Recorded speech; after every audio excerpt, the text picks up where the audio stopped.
سلام، امیدوارم که حالتون خوب باشه. پروژه گیشا هستیم برای اجرای یک پله جذاب برای یک واحد دوبلکس که با توجه به فضای کوچیک ما اومدیم اینجا یک پله اختصاصی طراحی کردیم که علاوه بر اینکه پله ورودیش به آشپزخونه است و ما اومدیم یک فضای جدا برای ورودی اینجا اختصاص داریم و یک سازه یک پارچه بدون ستون، بدون هیچ لرزشی، یک سازه کاملا یک پارچه، یک برگشت کامل و یک رنگ بسیار زیبا برای محیط.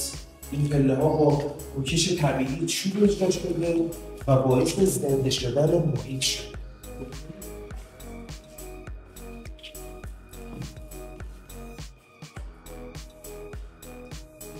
در ادامه کامل شده این پروژه رو خدمتتون ارائه می‌دیم.